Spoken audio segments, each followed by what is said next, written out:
So, Saturday. On Saturday, we focus on chest and shoulders. Welcome back to Daily Flex. Today's episode is dedicated to Gemma Debari. That's right, Gemma, this is for you. I bumped into Gemma on the street today when I left the gym, and she goes, "Oh, I'm really meaning to get back to your flexibility classes, but my back pain and my shoulder pain's gone now, so I don't need to come back anymore." And I was just like, no, don't wait till you're in pain to then do something. The idea of Daily Flex is that we do this daily. We maintain our bodies and we don't let ourselves get to the point where we actually injure ourselves or we're in pain. So Gemma, no, keep doing your mobility and your flexibility work.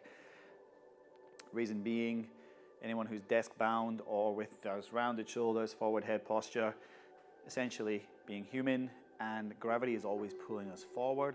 So these muscles are always shortening, always tightening. So we're gonna do 3 movements as usual. First up, we're starting off with the ball.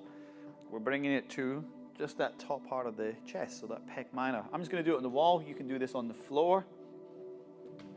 And, give myself a bit of space.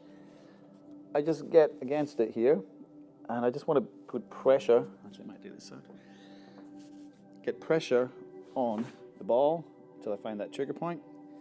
Then if Sam sort of just jumps around me, you can see that I'm just moving this arm. So I'm just moving it in behind, lifting it up, and I'm just searching around to find those tight spots. And I sort of move in towards that sort of front end of the shoulder. So I'm in that little hinge. So I'm right in here. And I'm just working through that.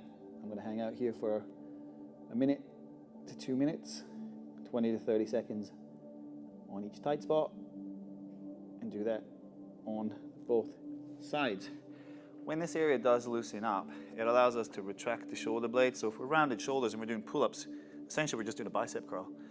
And also if we've got problems with thoracic extension, and we can only get to here because we're locked up, then when we do any kind of overhead pressing or lifting anything above our head, we lean back, and then we compromise the front of the shoulder and our lower back. So that's mobility 1. Boom.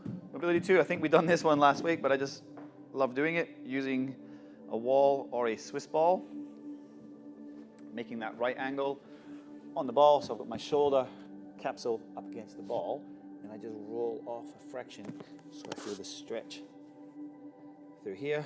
And what I want to do is for 1 minute, 5 seconds on, 5 seconds stretch. I'm going to push down against the ball, just a sort of 5 to 10% contraction. So I'm not like forcing it with all my strength, just a little push against the ball. As I stop pushing, I pick up the extra slack that contract relax method gives me.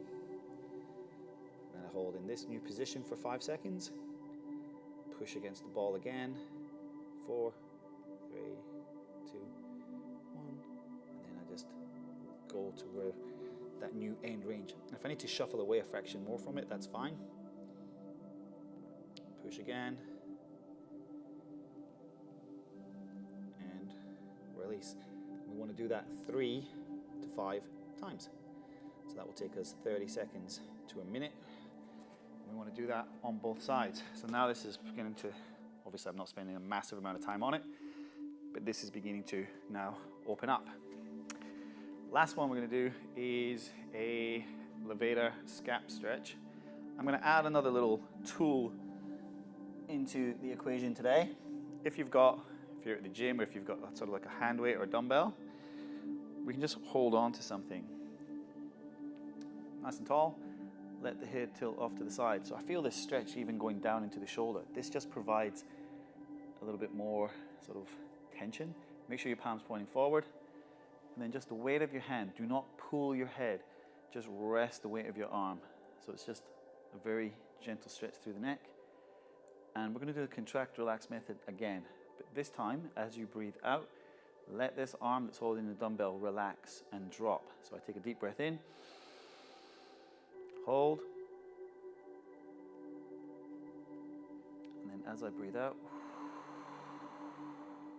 let this arm drop lower. Do that 3 to 5 times. Deep breath in. So I'm almost breathing up into the upper traps. And then as I let go, you can just see this shoulder is dropping. So I'm opening up all the way through here. And after doing the chest mob and the pec stretch, you get a lot out of this. Once we've done that 3 to 5 times, slowly come out of it. And you can pop the weight down. So you'll find there's a bit more space here, and it's more open through the chest and the neck. So it helps alleviate neck pain, rounded shoulders. My friend Will Dable loves to call it geek hunch. Nobody wants to have geek hunch from sitting like this at a computer all the time. No amount of, doing this is gonna bring your shoulder blades back. We've got to release the muscles on the front and the neck. So that's today's homework. Have fun with it. We'll see you back here tomorrow.